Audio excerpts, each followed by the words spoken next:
बहुत स्वागत है आपका सी न्यूज भारत पर। मैं हूं आपके साथ इशिता तिवारी। खबरों का सिलसिला यूं ही बना रहेगा सी न्यूज भारत पर। इस बीच आइए रुक करते हैं इंदौर का।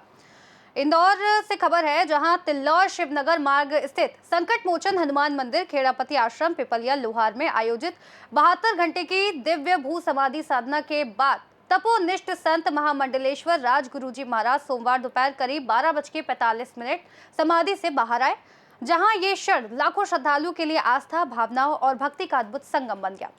रविवार रात से ही आश्रम परिसर में श्रद्धालुओं की भीड़ जुटनी शुरू हो गई थी और जैसे जैसे समय आगे बढ़ा, पूरा परिसर जय श्री राम और जय हनुमान के उद्घोष से गूंज उठा।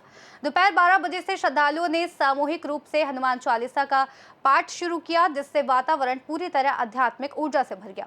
ठीक 12:35 बजे शंख ध्वनि, ढोल नगाड़ों और वैदिक मंत्रोच्चार के बीच 11 पंडितों ने गंगा जल से समाधि स्थल का विधिवत पूजन किया और फिर समाधि का द्वार खोला गया, जहां महाराज उसी ध्यान अवस्था में विराजमान थे। इसके बाद उन्होंने जय श्री राम और जय हनुमान का उद्घोष करते हुए श्रद्धालुओं को दर्शन दिए। इस अवसर पर उपस्थित लोगों ने इसे दुर्लभ और अलौकिक अनुभव बताया। वहीं विधायक उषा ठाकुर ने भी कार्यक्रम में भाग लेकर कहा कि ऐसे आयोजन समाज में आध्यात्मिक चेतना और सांस्कृतिक मूल्यों को मजबूत करते हैं तथा हर घर में हनुमान चालीसा का नियमित पाठ होना चाहिए। आयोजन समिति ने बताया कि आगामी दिनों में निःशुल्क सामूहिक विवाह सम्मेलन और विशाल भंडारे का आयोजन भी किया जाएगा, जबकि ये पूरा विराट हनुमंत मेला आने वाले दिनों में क्षेत्रीय आस्था और परंपरा का प्रमुख केंद्र बनकर संपन्न होगा। हनुमान जी की एक छोटी सी मूर्ति आपके साथ थी, 3 दिवसीय आपने भू साधना की है, क्या कहना चाहेंगे गुरुदेव पूरे? जो हनुमान जी की मूर्ति थी वो मेरे इष्ट देव आराध्य भगवान की मूर्ति थी। उनके साथ मैंने 3 दिन तक भ्रमण किया है। साधना जन कल्याण के लिए था। हनुमान जी से के साथ साथ जो भ्रमण किया, उस भ्रमण में जो घटनाएं घटने वाली है, अभी एक्सीडेंट बहुत होने वाले हैं, एक्सीडेंट बहुत होंगे तो जीवन से अग्नि से बहुत प्रकोप होगा, ये संकेत मिले हमको। जी गुरुदेव, अभी जो विश्व युद्ध चल रहा है, क्या कहना चाहेंगे इसको लेकर? विश्व युद्ध के बारे में हम नहीं जानते, हम क्योंकि हम एक साधक है, साधना में लीन रहते हैं। जी, ये जो आप बता रहे हैं एक्सीडेंट और जो आगजनी की घटनाएं होंगी, क्या देश भर में इस तरह की? हाँ, देश भर में होगी। गुरुदेव, आपने वहाँ पे हनुमान जी के सानिध्य में साधना की है, क्या कहना चाहेंगे? लोगों के लिए क्या संदेश है इस पवित्र आयोजन? मेरे हनुमान जी का अगर चमत्कार देखना हो, साक्षात मैं आपके सामने बैठा हूँ।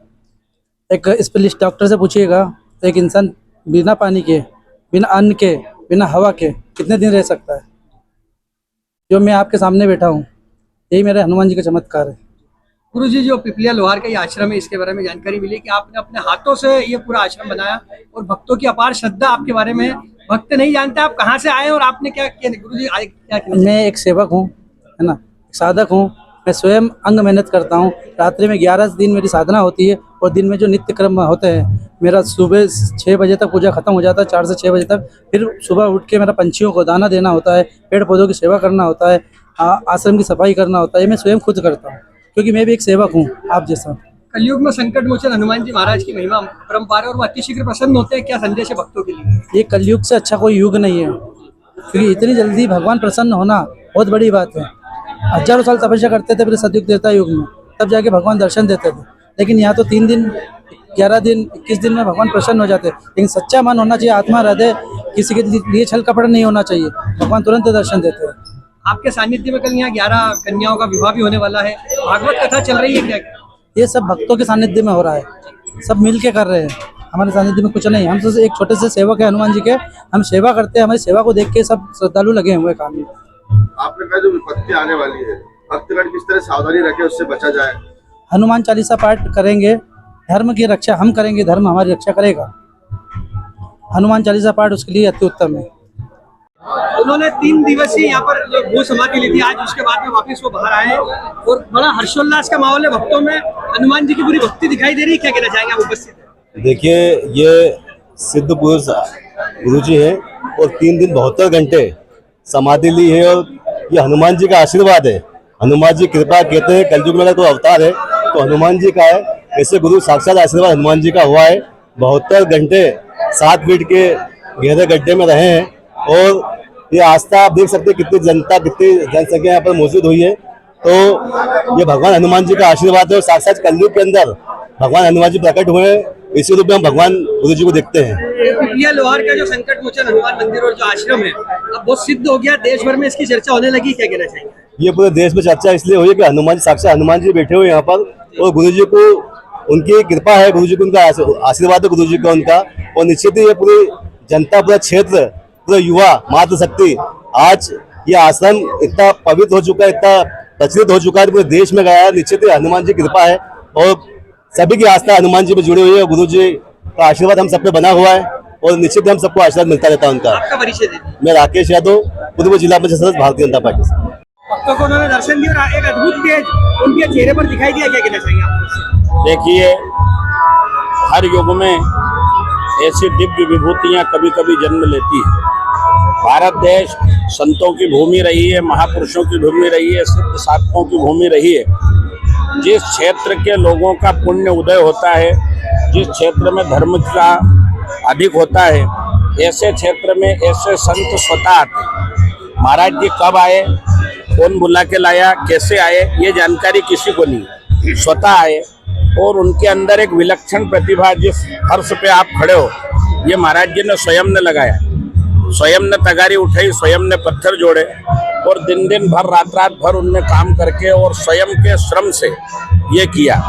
तो ये निश्चित ही वो दिव्य चैतन्य आत्माएं हैं जो गोलोक धाम में भगवान की शरण में निवास करने वाले पवित्र आत्माओं को भगवान ऐसे विशेष कार्य के लिए यहाँ भेजते हैं। भू समाधि ऐसी वैशाख महीने की प्रचंड गर्मी में, जहाँ 72 सेकंड भी बिना हवा के व्यक्ति नहीं रह पाता है, ऐसे हालात में 72 घंटे भूमि के अंदर रहना, ये कोई साधारण जीव का या साधारण मनुष्य का कर्म नहीं।